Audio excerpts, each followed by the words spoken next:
Hi, Ismi Prince. എല്ലാവർക്കും black W ചാനലിൻ്റെ പുതിയ വീഡിയോയിലേക്ക് സ്വാഗതം. എന്തുണ്ട് വിശേഷങ്ങൾ? എല്ലാവർക്കും സുഖമല്ലേ? എല്ലാവരും ഹാപ്പിയല്ലേ? ഹാപ്പി ആയിട്ടിരിക്കുക. എനിത്തിങ് അപ്പോൾ ലൈഫ് ഫസ്റ്റ് കോമാണ് ഓൾവേസ് പോസിറ്റീവായി.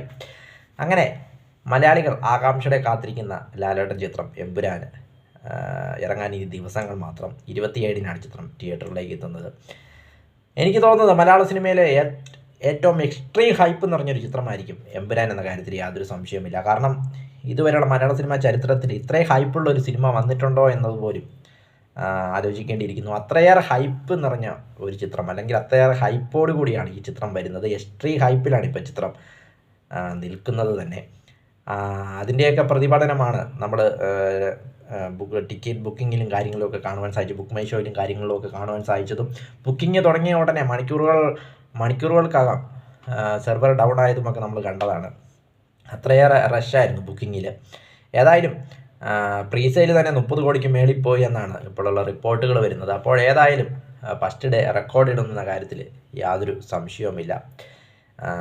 പ്രൊമോഷനും കാര്യങ്ങളൊക്കെ തകൃതിയായിട്ട് നടക്കുന്നുണ്ട് മറ്റ് സംസ്ഥാനങ്ങളിൽ. അതായത് തമിഴ്നാട്ടിലും ആന്ധ്രയിലുമൊക്കെ ലാലേട്ടൻ്റെയും രാജുവേട്ടൻ്റെയൊക്കെ ഇൻ്റർവ്യൂസ് നമുക്കിങ്ങനെ കാണുവാനായിട്ട് സാധിച്ചു. ഒട്ടേറെ ഇൻ്റർവ്യൂസ് അദ്ദേഹം അവർ രണ്ടും കൊടുക്കുന്നുണ്ട്, തമിഴ്നാട്ടിലും ആന്ധ്രയിലുമൊക്കെ.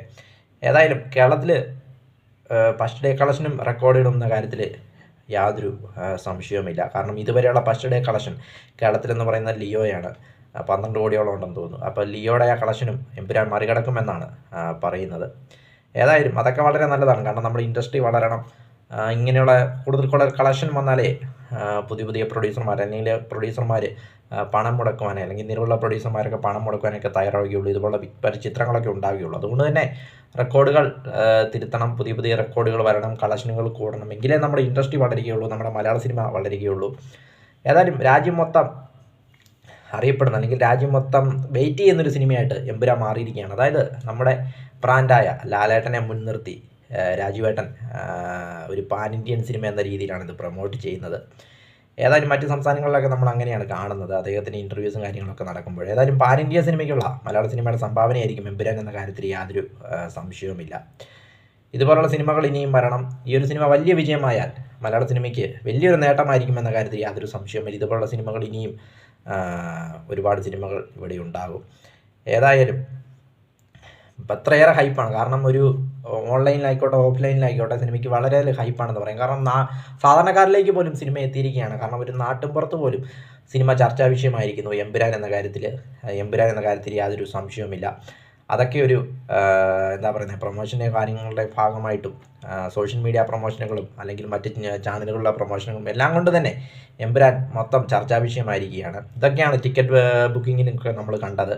അതുപോലെ റഷായിരുന്നു കേരളത്തിലെ ഉടനീളം. ഓപ്പൺ ചെയ്ത ഉടൻ തന്നെ ടിക്കറ്റുകൾ വിറ്റുപോവുകയായിരുന്നു. പെട്ടെന്ന് തന്നെ അപ്പം പോലെ ടിക്കറ്റുകൾ വിറ്റുപോവുകയായിരുന്നു എന്ന കാര്യത്തിൽ യാതൊരു സംശയമില്ല. അത്രയേറെ ഫാസ്റ്റായിട്ടായിരുന്നു ടിക്കറ്റുകൾ വിറ്റുപോയത്.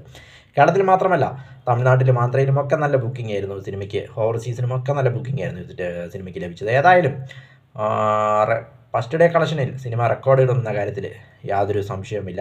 പിന്നെ ഡയറക്ടർ രാജുവേട്ടൻ ആയതുകൊണ്ട് തന്നെ സിനിമയ്ക്ക് ഹൈപ്പിനൊത്തൊരു സിനിമ ഉയരുകയും ചെയ്യുമെന്ന കാര്യത്തിലും യാതൊരു സംശയമില്ല. ഏതായാലും കുറേയേറെ താരതമ്യങ്ങളൊക്കെ നമ്മളിങ്ങനെ കമ്പാരിസനൊക്കെ ഇങ്ങനെ സോഷ്യൽ മീഡിയയിലൊക്കെ കാണുകയുണ്ടായി, ലിയോയുമായിട്ടുള്ള കമ്പാരിസനൊക്കെ. അതായത് അങ്ങനെയുള്ള കമ്പാരിസനുകളും കാര്യങ്ങളൊക്കെ കാണുമ്പോൾ നമ്മുടെ ഇൻഡസ്ട്രി വളരണം. അല്ലെങ്കിൽ അതിപ്പോൾ ഏത് നടനായിക്കോട്ടെ, മമ്മൂക്കി ആയിക്കോട്ടെ, ലാലേട്ടൻ ആയിക്കോട്ടെ, ഏത് നടനെയാണെങ്കിലും ഓരോരോ സിനിമകൾ വിജയിക്കുമ്പോൾ അല്ലെങ്കിൽ കൂടുതൽ കളക്ഷൻ നേടുമ്പോൾ മറ്റുള്ളവർക്കും അതൊരു പ്രചോദനമാണ്. റെക്കോർഡുകൾ തിരുത്തി കുറിക്കണം, പുതിയ റെക്കോർഡുകൾ വരണം. ആ പുതിയ റെക്കോർഡുകൾ വീണ്ടും ആരെങ്കിലുമൊക്കെ തകർക്കണം. അങ്ങനെ എന്നാലേ സിനിമ ഇൻഡസ്ട്രി വളരുകയുള്ളൂ. അങ്ങനത്തെയുള്ള കമ്പാരിസൻ്റെ ഒന്നും ആവശ്യമില്ല. കാരണം കൂടുതൽ ഇങ്ങനെയുള്ള റെക്കോർഡുകളൊക്കെ വന്നാലേ, കളക്ഷനുകളൊക്കെ തിരുത്തി കുറിച്ചാലേ ഇൻഡസ്ട്രി മുന്നോട്ട് പോവുകയുള്ളൂ, ഇൻഡസ്ട്രി വളരുകയുള്ളൂ.